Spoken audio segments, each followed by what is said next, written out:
Tiny Tales presents At a Local Inn.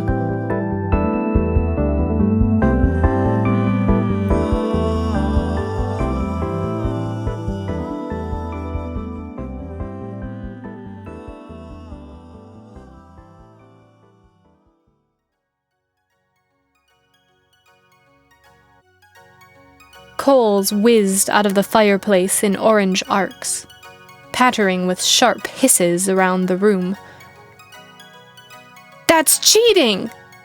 Vanka wailed and dove behind an overturned table. "That's magic, my dear." I slumped against the wall for a breath. "What would you do with 30 golden varnums anyway? Gamble it away?" Vanka let out a guttural shriek. Her dagger burrowed into the wooden beam inches from my head. It was my turn to dive for cover. The golem crouched at the edge of the room, draped in chains, watching us with baleful eyes. The inn had been a lively, cheerful place when we'd arrived as the sun set. First Vanka and the prisoner, me close behind. When she'd seen me, cursing turned to threats, and threats to shoving, mostly on Vanka's part. That was when the general populace decided to clear out. Now it seemed the bar was partially in flames, though I didn't take time to look. A bit of Vanka's cloak stuck out from behind the overturned table. The scattered coals flared blue under my command, igniting the fabric. I grinned as she leapt around the room, cursing and batting at herself. "You dance beautifully," I called. She snatched a chair and sent it arcing toward me. I ducked, and it splintered against the wall. Retrieving bounties was a lucrative game, and not nearly as risky as you'd think if you played with a bit of brains, which I did. Let someone else do the tricky capturing part. All I had to do was swipe what they'd already so kindly chained and mellowed. I wasn't called the Magpie Mage for nothing. Though there were those, Vanka included, who didn't appreciate my methods. The room had gone unnervingly quiet. "Rolf," Vanka said. "Yes?"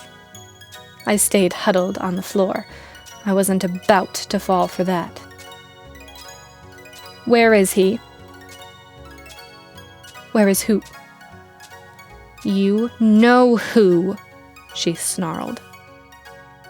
"Ooh, this is a fun game. Do you mean the King of Avery? I believe he's in his castle." "He's gone, Rolf." I popped my head over the pile of crates I'd been hiding behind. The golem had vanished. A few drops of molten metal were cooling on the floor, and a black hole had burned into the wooden planks from a red-hot lump of coal. "Rather clever for a golem, isn't he?" I remarked, and jumped as Vanka let out a deafening shriek. "You mud-humping slug slime!" She charged at me, but I cowered, holding up my hands placatingly. "Now hold on, Vanka, my dear. Staying here and beating each other into a bloody pulp isn't going to do either of us any good." Her nostrils flared, eyes blazing like an angry bull. "We could work together," I coaxed. "Split the reward." "Split it?" She spat on the floor.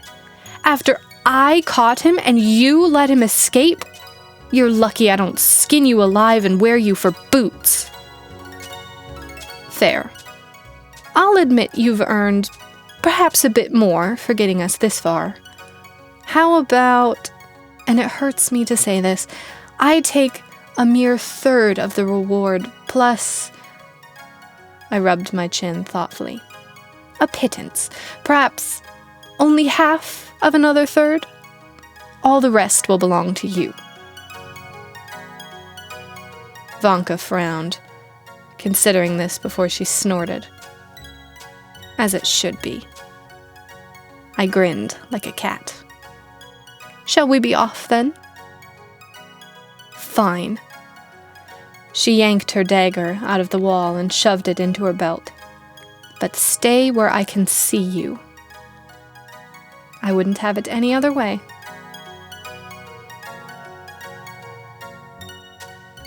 The inn collapsed in a shower of red sparks, but we sped on, following the trail of molten metal and heavy stone tracks, into the night, after our prey.